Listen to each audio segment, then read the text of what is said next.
Let's get ready for a budget battle!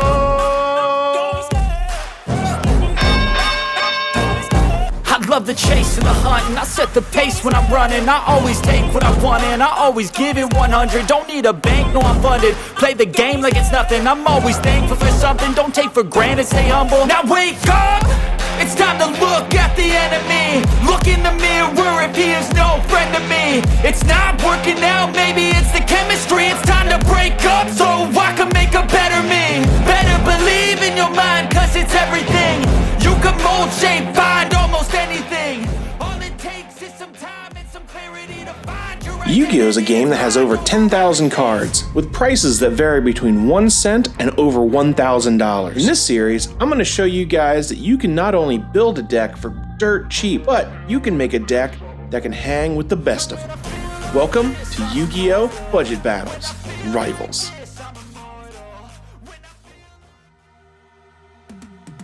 What's going on, everybody? Welcome back to Rainnite Gaming. I'm a Rainnite, and this is Budget Battles Rivals.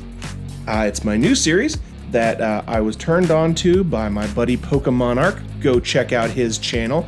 He does some really good stuff. He suggested I try doing this budget challenge, and I'm taking him up on it. So I am going to change the rules up just a little bit from what he did, just for a little spice. So to start off, we've got $20 to build our deck. I was able to build a deck, as you can see. This is 40 card main, full 15 card extra, and a full 0 card side because I did not have enough money. I pretty much capped out at exactly $20. And what did I build? I could have built anything. I could build Flunders. I could have built Dinos, Heroes, Goki, anything. I decided to go with pretty much my love right now. It's the best deck in the world, and I love it. Grand Maju. Wow. Grand Maju, I think, is one of those decks that everyone always says is a budget deck. But building this, there's a lot of it that's not very budget. Yeah, Grand himself is actually up to $1 because he's only been printed 3 times. So as this series goes, I'm going to start off. I'm going to duel 3 people. This first one's just going to be some randos that I found on Nexus. But after that, I'm going to let people go onto my Discord and say if they want to be part of the series, if they want to have a chance at being my rival. You can have 2 options. One, you can just say you want to be one of the 2 people to duel me with their meta deck, their favorite deck, whatever. But if you want to try to be a rival, build a deck. For the second week, you'll have $23 to build. And then subsequently, you get $3 per episode to build along with me. And I'll pick one person from Discord to duel that week as my rival. And after a couple weeks, we may have enough rivals to do a tournament. So hop on Discord, and while you're down there in my links, go ahead, like, subscribe to the channel. I would really appreciate it. If you would like to support the channel, I have merchandise. Yeah! You can go online and buy yourself a Rainnite t-shirt, or we've got the Mad Kaiju. He's super mad, he's super cute, he's super affordable. But hey, if you guys want to buy a shirt, I've got my logo, I've got a kaiju. I'm going to do a full kaiju series of little animated kaiju shirts. So look for those. Helps out my channel, and I'd love to get pictures of you guys wearing my merch. Okay, let's see what I did to build this deck. I don't think there's a card in here that is much over $1. In fact, Grand may be the most expensive card. Same with the extra deck. There's lots of cards that I had to cut to make this, so there's a bunch of fluff because this deck banishes from the extra deck, so you need a full 15. So first up, we have, of course, Grand Maju. Grand Maju de Iza, he gets 400 attack for everything banished in your side of the field, so just know he gets really huge. To help him get huge, I know that's what she said, we've got Eater of Millions. Eater of Millions, you notice I don't play him in my normal deck, but in this, it's very smooth. So Eater of Millions, You can just banish anything from your, I believe, your hand, field, or extra. So he can just banish tons of cards to make him real big. And because we're banishing so many cards, I went ahead and I'm playing 2 Necroface. I always like to call these Necro Baby though. All he does is if you summon him, every banished card on both sides of the field go back to the deck. So that can get, and he gains attack for banished cards coming back. He also has another banished effect. If he gets banished, both players have to banish the top 5 cards from their deck. So that can be pretty cool too. So these are really fun cards, can actually help you keep moving in your combos. So we've also got all of our removal. We're playing 3 of the Godarla, the Wind, that's for Flunder. And then we're also playing 3 Doggeron. Go buy the Doggeron t-shirt. You notice I'm not playing my normal ratios. If you've watched my other videos, that's because Gamma Seal costs like $3. And ain't no one got monies for that. You know, Kaijus are great. They work with the rest of the deck. They also just get rid of anything. Then I do still play Dangers. I play 2 Danger Thunderbird, or Danger Big Bird as I like to call him. And we've got 2 Danger Bigfoot. Things to remember these, don't ash them because they're not once per turn if you're playing against them. Also, if they do get summoned out, then you get to draw another card. Or if they get sent to the graveyard from your hand, he gets to pop up face down, he gets to pop up face up. That can come up quite a bit. Best card in the deck, we've got Gizmek Orochi. Gizmek Orochi lets you banish 8 to summon him out from your graveyard or from your hand. And as you'll notice, a lot of these cards are not all the same rarity. They're not all the cheapest rarities. The way I'm playing this is, if I own the card, I'm not buying the card. So anything that I would still own, I will just call that the cheapest thing I could find online. So just know that when you see those. Because we've got some max rarity dimension shifters. You can get these in a... what am I talking about? What am I talking about? You can get these in a structure deck. Same thing with Gizmek, you can get him in a structure deck. A lot of the Kaijus you can get in structure decks. So that's a way, you know, a lot of inexpensiveness. This is the only hand trap we run. It's really good, really craps on the meta, and most decks can't play around it. He just makes it so for your turn, and then the next turn, everything is banished. So it can really be awesome. And this is really good, you know, if you're banishing tons of stuff, you can do all that, and if you've accidentally banished something you need, you've still got Necroface. So really good. That's all the monsters. We play a good few monsters. Then we go into our spells. We've got 2 Interrupted Kaiju Slumber. Interrupted Kaiju Slumber is great removal, just destroys all the monsters on the field. They get a Kaiju, you get a Kaiju. Just great because it gives you a level 8. You notice I play a ton of 8s. That gets us into our Xyz monsters. Then we've got some removal. We've got 3 of the Cosmic Cyclones.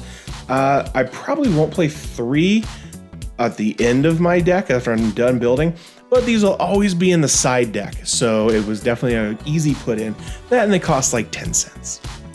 Get to some of my power 1-ofs. We've got Monster Reborn, obvious, Monster Reborn is awesome. Mind Control, Change of Heart, you give him a Kaiju, now you can take that Kaiju, or anything level 8. Helps you just hit for game if you've got him, or go into your Xyz right there. More hitting for game, 1 Concentrating Currents. It works great with about anything that has a ton of defense, so it just makes people's defense become part of their offense. Foolish Burial, currently this is only going to be sending our Gizmek, but say you have a ton of stuff banished, and you also have a Monster Reborn, you could send a Grand Maju to the graveyard, Monster Reborn it, hit for game. Something that can come up. Speaking of Grand Maju, we've of course got to play the 2 Pot of Desires. Love for this to come back at 3. That'd be really good. I still don't know why it's at 2, and you know, you've got all the other pot cards at 3. Makes no sense. Come on, Konami, give it back to me. Okay, trade in, maxing out at 3. because we play a lot of 8s and we need a lot of searching.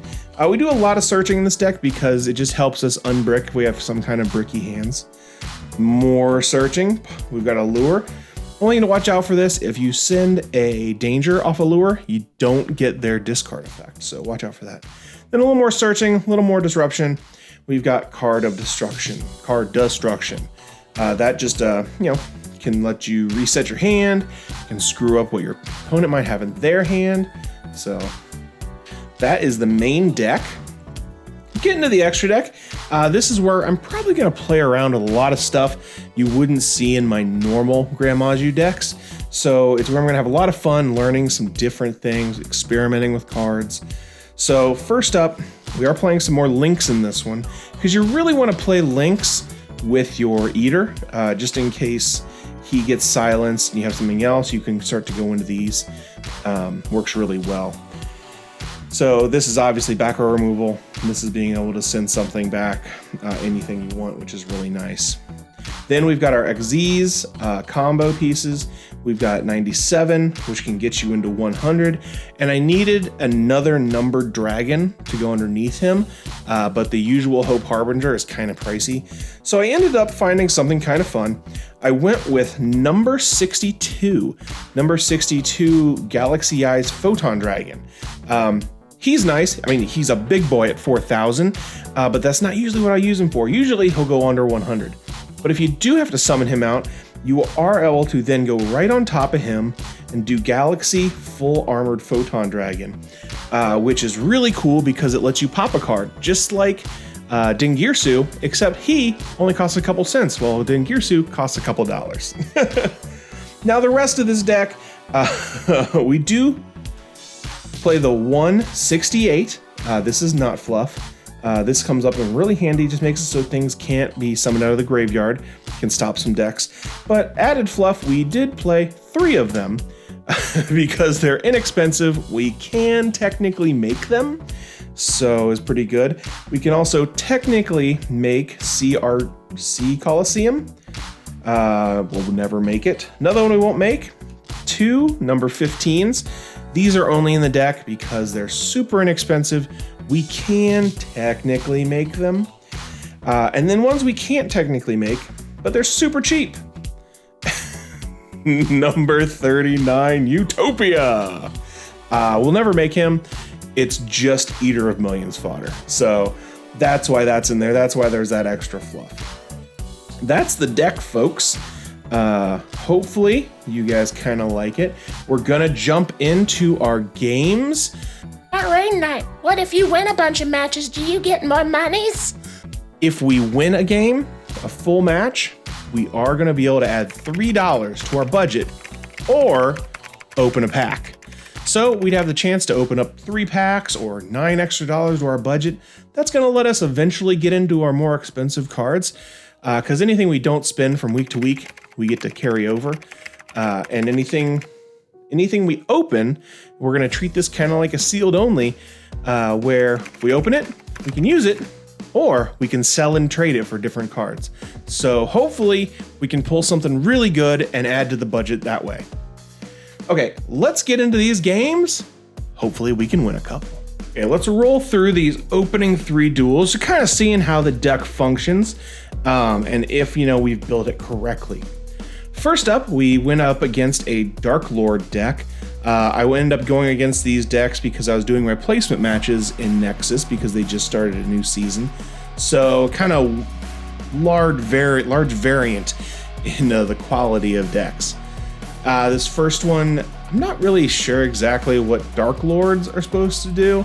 The first game was pretty easy there, and rolling into the second one, I wasn't really expecting it to be too bad. Both times our hands were really good. We didn't have to do a ton of searching, and we were able to just power through. Plus he gave me some tokens, and that just let me get into my link plays even easier.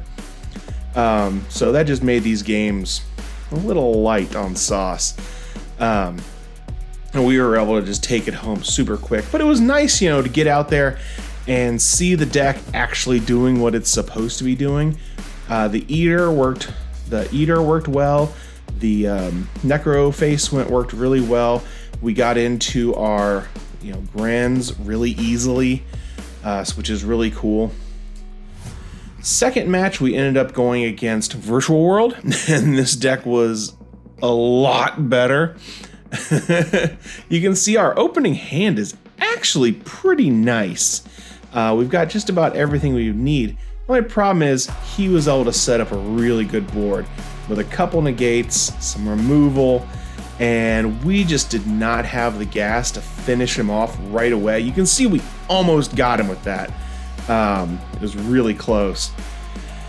But he was able to just take care of the board that we had. And then once we had gone through our hand pretty much, we were pretty much out of gas. And that trap card just kind of screwed us up royally. I mean, Virtual World is a really good deck. I'm actually surprised it hasn't done a lot in the meta recently, because I feel like it's a really solid deck. Going into the next game, we again opened fairly good. We were able to Shifter, although the only problem with Shifter and Virtual World is Virtual World can play through Shifter. It's one of the negatives of playing that hand trap. If you play against decks that it works against, it just shuts them down.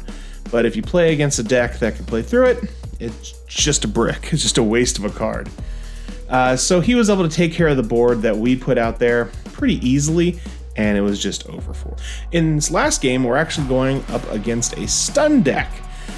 Stun decks aren't the best versus us because, as you stun out Grand Maju just keeps getting bigger and bigger and bigger.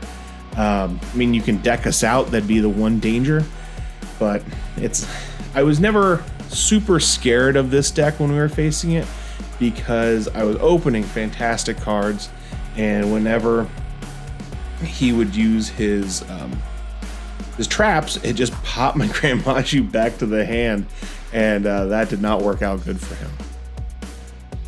So we were able to take down the first game, and then the second game, we again had an okay hand. The Kaijus don't work against these kind of stun decks, but just able to pick away at it. I think here we just kind of both didn't have the best hands to finish each other off, and I just kept poking him with Eater. Slowly the Eater was getting bigger and bigger, but eventually we were going to be able to take this game down.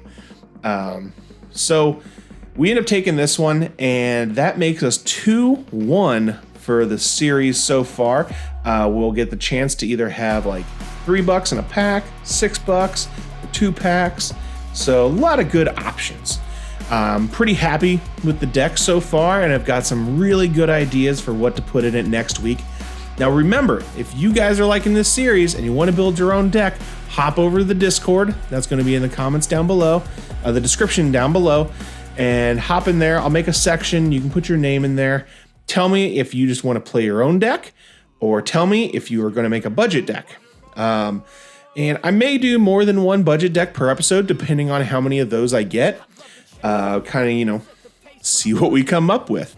And remember, if you're playing the budget decks, after a few episodes, we may have little tournaments just to see, who's doing better building their deck over the weeks.